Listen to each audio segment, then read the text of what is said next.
Episode 1 की starting में कुछ बच्चे आपस में बात कर रहे रहते हैं और वो बोल रहे थे, यातारू-चैन, आज तो तुम्हारे घर पर टोक्यो से एक गेस्ट आने वाला है, क्या वो तुम्हें अपने साथ लेकर जाएगा? यातारू बोलता है, लेकिन आखिरकार तुम लोग ये क्यों पूछ रहे हो? वो बच्चे बोलते हैं, क्योंकि तुम बहुत ज्यादा स्मार्ट हो, तुम्हारी फैमिली काफी ज्यादा रिच है, तुम्हें तो इस छोटे गाँव के बजाय टोक्यो में होना चाहिए। हे यातारू, क्या तुम भी उस गेस्ट से हमें मिलवाओगे? यातारू बोलता है, ठीक है, लेकिन तुम लोग उसको परेशान मत करना। वो लोग तो खुश रहते हैं, लेकिन तभी उन सभी की नजर एक बच्चे पर जाता है जो कि खेत में काम कर रहा था और वो बोलते हैं, दोरोटाबो, आज तुम घर पर मत आना, वरना हमारा गेस्ट तुम्हारे शरीर के बदबू से भाग जाएगा। और ये होता है हमारा मेन कैरेक्टर और इसके पास कोई भी इमोशन नहीं है। जवाब में वो बोलता है, ठीक है, मैं समझ गया। देन अगले सीन में हम वही गेस्ट को देख पाते हैं जो कि टोक्यो से वहाँ पर आते वक्त उसका गाड़ी का टायर तो पंक्चर हो जाता है, जिस वजह से वो बहुत ज्यादा परेशान होकर रास्ते पर ही बैठा हुआ था, क्योंकि वो इस जगह पर अपने क्लाइंट से मिलने के लिए आया था। लेकिन किस्मत के चलते उसका क्लाइंट तो उसको रास्ते में ही मिल जाता है।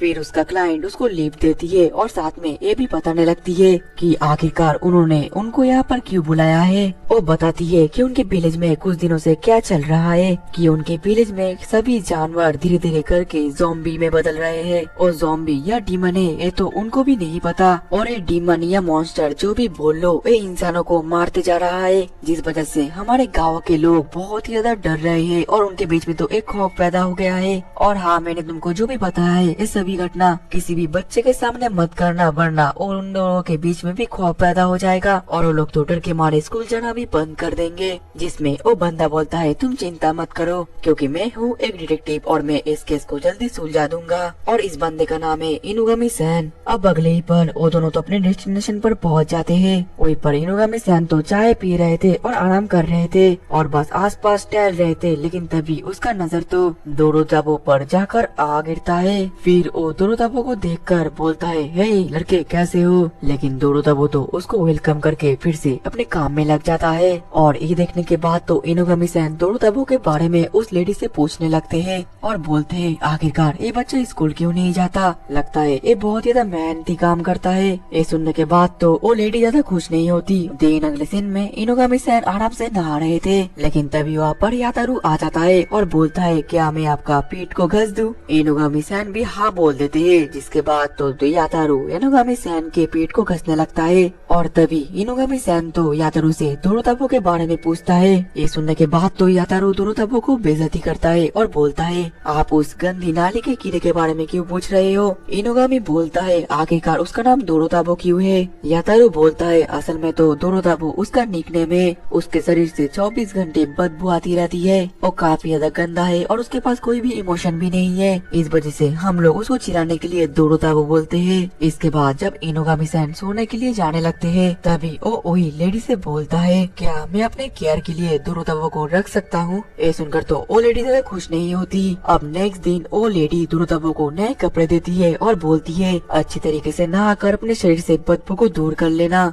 और फिर एक कपड़े पहन कर ही हमारे गेस्ट के पास जाना। और ये सब कुछ बोलते हुए तो वो बिल्कुल भी खुश नहीं थी। इसके बाद जो दोरोटाबो है वो तो बहुत ही ठंड में ठंडे पानी से नहाने लगता है, लेकिन वो तो कुछ फील ही नहीं कर पाता। और आखिरकार दोरोटाबो क्यों फील नहीं कर पाता, उसके पास इमोशन क्यों नहीं है, उसका बैक स्टोरी क्यों है, ये तो हमें आगे पता चलेगा। इसके बाद तो दोरोटाबो एकदम रेडी फेडी होकर इनुगामी-सैन को खाना देता है और फिर बाय बोलकर वहाँ से जाने ही वाला होता है, लेकिन इनुगामी-सैन उसके हाथ को रोककर बोलता है, रुको जरा, मैं यहाँ पर कुछ काम से आया हूँ, ये लो मेरा इंट्रोडक्शन कार्ड। दोरोटाबो बोलता है, मुझे पता है कि आप किस काम से आए हो। ये सुनकर तो इनुगामी शॉक्ड हो जाता है और बोलता है, आखिरकार ये तुम्हें कैसे पता? क्योंकि उस लेडी ने तो इन सब चीजों के बारे में कोई भी बच्चे को नहीं बताया। ये सुनने के बाद दोरोटाबो बताने लगता है कि आखिरकार उसको इस बारे में कैसे पता। जिस भी दिन वो डीमन या मॉन्स्टर का अटैक शुरू होता है और उस वजह से कोई भी अगर मरता है, चाहे वो इंसान हो या कोई भी जानवर, उसके शरीर को दोरोटाबो ही मिट्टी में दफन करता है। ये सुनने के बाद इनुगामी-सैन काफी ज्यादा हैरान होकर बोलते हैं, लगता है तुमने इस मेरे केस को काफी ज्यादा हद तक संभाल पाओगे, क्या तुम मेरी इस केस में मदद करोगे? जिसमें दोरोटाबो पहले तो हिचकिचा रहा था, लेकिन बाद में वो मान जाता है और साथ ही साथ दोरोटाबो एक बहुत ही बड़ा खुलासा करता है। कि हमेशा ये डीमन या मॉन्स्टर जो भी अटैक होता है ये न्यू मून के दिन होते हैं। ये सुनकर जो इनुगामी है वो काफी ज्यादा खुश रहते हैं और बोलते हैं शुक्रिया दोरोताबो, तुमने मेरी बहुत हेल्प किया। और फिर इनुगामी अपने फोन को देखता है और बोलता है नेक्स्ट न्यू मून तो और 5 दिन बाद है। इसके बाद जो इनुगामी था वो तो दोरोताबो के साथ काफी ज्यादा घुल मिल गया था और वो दोरोताबो के हर एक काम में मदद भी कर रहा था। ये देखकर वो लेडी भी काफी ज्यादा हैरान थी। यातारू के सभी दोस्त भी काफी ज्यादा शौक थे, लेकिन जो यातारू था वो तो अंदर ही अंदर दोरोताबो के ऊपर काफी ज्यादा गुस्सा था। इसके बाद तो ऐसे करते करते दिन बीतते जाते हैं और दोरोताबो और इनुगामी बहुत ही ज्यादा अच्छी तरीके से घुल मिल जाते हैं। लेकिन तभी अचानक से ऐसे ही काम करने के वक्त इनुगामी पूछता है दोरोताबो, मैं तुम्हारे गले पर बहुत दिनों से देख रहा हूँ, आखिरकार वो चीज क्या है? दोरोताबो बोलता है लोग बोलते हैं कि ये मेरे बचपन से ही था, लगता है ये मेरे पेरेंट्स को बिलोंग करता है। इनुगामी बोलता है क्या मैं उस लॉकेट को एक बार देख सकता हूँ? दोरोताबो हाँ बोलता है और फिर इनुगामी तो उस लॉकेट को देखने लग जाता है और वो देखकर काफी ज्यादा हैरान हो जाता है और बोलता है मुझे पता था इस तरह के पत्थर को लाइमस्टोन बोला जाता है और ऐसा पत्थर कुछ खास समय में ही मिल सकता है और एक काफी ज्यादा प्रीशियस स्टोन है, इससे पता चलता है मतलब कि तुम्हें घर से फेंका नहीं गया था। ये सुनने के बाद तो दोरोताबो का कोई रिएक्शन नहीं होता, लेकिन उसको देखकर ऐसा लगता है कि उसके दिल में छोटी सी होप की एक दिया जल चुका है। और तभी इनुगामी बोलता है क्या तुम अपने पेरेंट्स से मिलना चाहते हो? अगर वो जिंदा है तो मैं उनको ढूंढ लूंगा, तुम चिंता मत करना। आफ्टर ऑल मैं तो एक डिटेक्टिव हूँ। दोरोताबो बोलता है मैंने इस बारे में कभी भी नहीं सोचा था, लेकिन लगता है मैं उनसे मिलना चाहता हूँ। और अब अगले ही पल वो दिन आ जाता है, द न्यू मून का दिन, जहाँ पर एक जगह पर दोरोताबो इनुगामी के लिए वेट कर रहा था। लेकिन वहाँ पर तो यातारू आता है और तो काफी ज्यादा गुस्से में था और वो दोरोताबो के कॉलर को पकड़कर बोलता है आखिरकार तुमने ऐसा क्यों किया? मुझे टोक्यो में जाना था लेकिन तुमने सब कुछ घर पर कर दिया। तुमने आखिरकार अपने आप को क्या सोच कर रखा है? बोलो मत कि तुम्हारे पेरेंट्स ने तुम्हें फेंक दिया था और तब से तुम हमारे पास रह रहे हो। मैं तुम्हें खत्म कर देता अगर तुम मेरे कजिन ना होते। दोरोताबो बोलता है मेरे पेरेंट्स ने मुझे नहीं फेंका था। ये सुनकर यातारू और भी ज्यादा गुस्सा हो जाता है और बोलता है तुम मेरे ऊपर बात कर रहे हो, तुम्हारा हिम्मत तो बहुत ज्यादा बढ़ गया है। सभी मुसीबत की जड़ तुम्हारा एक लॉकेट है, अब ये मुझे दे दो। और फिर वो उस लॉकेट को दोरोताबो के गले से निकाल देता है,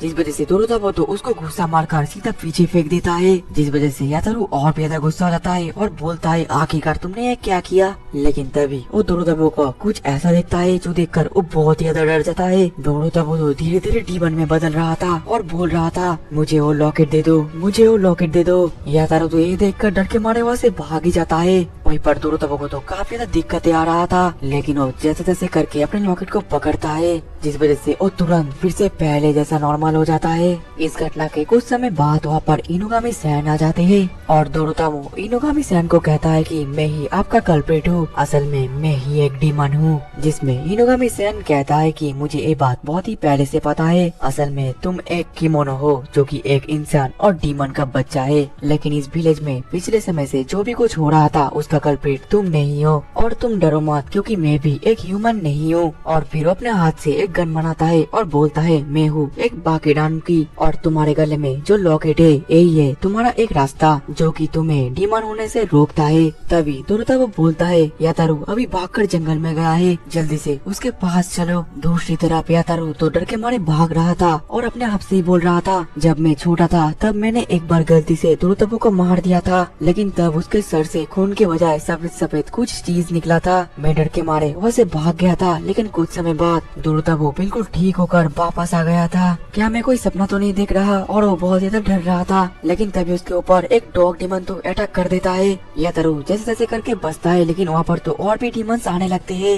यातारू के ऊपर वो डीमन अटैक करने वाले ही थे, लेकिन तभी दूर से इनुगामी सैन उसको शूट करके मार देता है। वहीं पर जो यातारू था वो तो डर के मारे बेहोश हो गया था। वहीं पर इनुगामी बोल रहा था दोरोताबो ये सभी घोल से इनके शरीर से इनके सर को जब तक अलग नहीं करा जाएगा ये नहीं मरेंगे। जो सुनने के बाद तो दोरोताबो बस एक ही अटैक से उस डीमन का गला ही काट देता है, लेकिन तभी उनकी नजर तो एक बहुत ही बड़े डियर गोल की तरफ जाता है। इनुगामी सैन तो उसको शूट करना शुरू कर देते हैं, लेकिन वो डियर इतना ज्यादा फास्ट होता है कि वो तो हर एक गोली से डॉज करके बचता है। लेकिन तभी वहाँ पर दोरोताबो आ जाता है और वो तो एक ही मुक्के से उस डियर का गला ही काट देता है, जिस वजह से वो वहीं पर ही मर जाता है। और ये देख कर तो इनुगामी सैन काफी ज्यादा शॉक होते हैं और बोलते हैं तुम तो काफी ज्यादा अमेजिंग हो दोरोताबो। और इस घटना के बाद दोरोताबो इनुगामी सैन को बताने लगता है यातारू को मेरे असली आइडेंटिटी के बारे में पता चल गया और इसके बाद तो सभी मुझे कल्पित समझेंगे कि मैंने ही सभी को इन्फेक्टेड किया है और मैंने ही अभी तक सभी को मार रहा था। ये सुनकर इनुगामी बोलता है तुम बिल्कुल सही बोल रहे हो,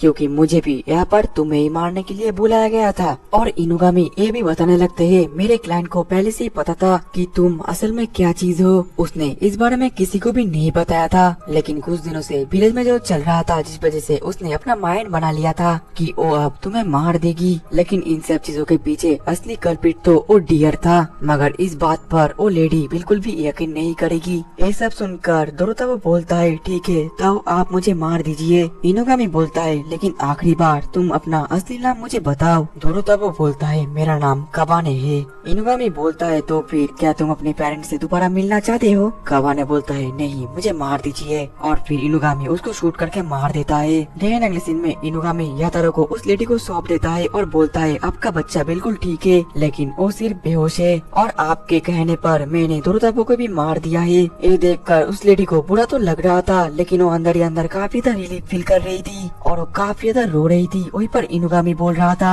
आप चिंता मत करिए, मैं इसके बॉडी को भी ठिकाना लगा दूंगा। अब अगले दिन में दोरोताबो को तो आँख खुलता है और वो तो इनुगामी के कार में होता है और उसको उठता देखकर इनुगामी उसको खाने के लिए कुछ देता है। कबाने तो काफी ज्यादा कंफ्यूज था और बोलता है मुझे तो मर जाना चाहिए था, जिसमें इनुगामी हंसकर बोलता है मैंने तुमको पहले ही बताया कि जो गोल्स होते हैं वो जल्दी मरते नहीं और जो किमोनो होते हैं वो भी अपने घाव को जल्दी अपने आप ही हील कर लेते हैं, और मैंने तुम्हें जो गोली मारा था वो भी अब हील हो चुका है। कबाने चौंक कर बोलता है लेकिन अभी हम कहाँ पर है? इनुगामी बोलता है टोक्यो, हम अब टोक्यो में है। अब अगली पल इनुगामी कबाने को अपने ऑफिस में लेकर आता है। कबाने तो काफी ज्यादा हैरान था उसके ऑफिस को देखकर और फिर इनुगामी नहाने के लिए चला जाता है और बोलता है तुम इस कपड़े को पहन लो और इसको अपने घर जैसे ही समझो। और इसके बाद तो कबाने उस कपड़े को पहनकर बोलता है लगता है ये थोड़ा सा बड़ा लग रहा है। लेकिन तभी वहाँ पर उस कमरे में एक लड़का और एक लड़की एंटर करती है और वहाँ पर कबाने को खड़ा हुआ देखकर काफी ज्यादा शॉक होते हैं और पूछते हैं कि आखिरकार तुम कौन हो। और इसी के साथ ही हमारा केमोनो जेन मॉन्स्टर इंसिडेंट का एपिसोड 1 खत्म हो जाता है।